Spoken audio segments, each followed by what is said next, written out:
ಮೋಹನ್ ದಾಸ್ ಪೈ ಅವರು ಪ್ರಾಮಿನೆಂಟಾಗೆ voice out ಮಾಡ್ತಾ ಇದ್ದಾರೆ. ಜೊತೆಯಲ್ಲಿ ಕಿರಣ್ ಮಜುಮ್ದಾರ್ ಶಾ ಅವರು ಮೇಡಮ್ ಅವರು ಕೂಡ she is been a prominent voice on this issue. ಇವತ್ತು ಅವ್ರು ಯಾರು ಕೂಡ ಅವ್ರ ಮನೆ ಕೆಲಸ ಕೇಳ್ತಾ ಇಲ್ಲ. ಇಲ್ಲಿ ಸರ್ಕಾರದ ಹತ್ರ ಅವ್ರು ಯಾವುದೋ ಮನೆ ಕೆಲಸಕ್ಕೆ ಹೋಗಿರೋ ಅಂಥದ್ದಲ್ಲ, ಇದು ಸಾರ್ವಜನಿಕರ ಕೆಲಸ. ಸಾರ್ವಜನಿಕರಿಗೆ ತೊಂದರೆ ಆಗಬೇಕಾದಂಥ ಸಂದರ್ಭದಲ್ಲಿ, ಸಮಸ್ಯೆ ಉಂಟಾದಂಥ ಸಂದರ್ಭದಲ್ಲಿ ರಾಜಕೀಯ ಪಕ್ಷಗಳಿಗಷ್ಟೇ ಇಲ್ಲಿ ಜವಾಬ್ದಾರಿ ಇಲ್ಲ,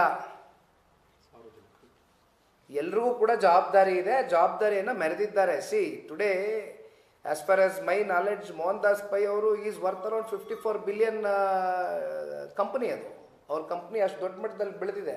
ಯಾರೋ ಸಣ್ಣ ಪುಟ್ಟ ವ್ಯಕ್ತಿಗಳು ಕೂಡ ಇದು ವಾಯ್ಸ್ ರೇಸ್ ಮಾಡ್ತಾ ಇರೋ ಅಂಥದ್ದಲ್ಲ.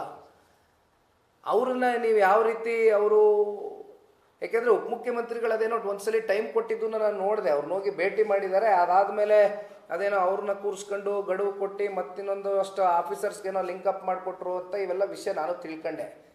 ಬಟ್ ಅದಾದಮೇಲೆ ಯಾವ ರೀತಿ ಆ್ಯಕ್ಷನ್ಸು ಇವತ್ತು ರಾಜ್ಯ ಸರ್ಕಾರದ ಕಡೆಯಿಂದ ಆಗಿದೆ, ಏನು ಮೂಮೆಂಟ್ಗಳಾಗಿದೆ, ಏನೂ ಮೂಮೆಂಟ್ಗಳು ಆಗದೆ ಹೋದಾಗ ಸುಮ್ಮನೆ ಬಂದು ಏನೋ ಕೇಳ್ತಾ ಇದ್ದಾರೆ, ಟೈಮು ಕಾಟಾಚಾರಕ್ಕೆ ಟೈಮ್ ಕೊಟ್ಟು ಒಂದು ಫೋಟೋ ಇಡ್ಸ್ಕೊಂಡು ಒಂದು ವಿಡಿಯೋ ಮಾಡಿಸ್ಕೊಂಡು ಅದನ್ನೇ ಒಂದು ಪ್ರಚಾರದ ಮೆಟೀರಿಯಲ್ ಆಗಿ ಇಟ್ಕೊಂಡು ಹೋಗ್ತಕ್ಕಂಥದ್ದಾದರೆ ಮತ್ತು ಇದನ್ನು ಸರಿಪಡಿಸೋ ಅಂಥವ್ರು ಯಾರು?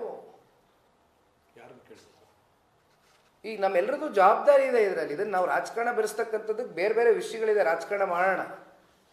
ಬಟ್ ಬೆಂಗಳೂರು ನಗರಕ್ಕೆ ಆಗ್ತಾ ಇರ್ತಕ್ಕಂಥ ಅನ್ಯಾಯ, ಬೆಂಗಳೂರಿನ ನಾಗರಿಕರು ಪ್ರತಿನಿತ್ಯ ಅನುಭವಿಸ್ತಾ ಇರ್ತಕ್ಕಂಥ ಯಾತನೆಗೆ ಇವತ್ತು ನಮ್ಮೆಲ್ಲರದ್ದು ಜವಾಬ್ದಾರಿ ಇದೆ. ನಾವು ಕೂಡ ಬೆಂಗಳೂರಿನ ನಾಗರಿಕರೇ ಇವತ್ತು ಪ್ರಶ್ನೆ ಮಾಡಬೇಕಾಗ್ತದೆ. ಇವತ್ತು ನಮ್ಮ ಮಕ್ಳುಗಳು, ನಮ್ಮ ಕುಟುಂಬಸ್ಥರು, ನಿಮ್ಮ ಕುಟುಂಬಸ್ಥರು ಎಲ್ಲ ಹೆಂಗೆ ಓಡಾಡ್ಬೇಕ್ರಿ?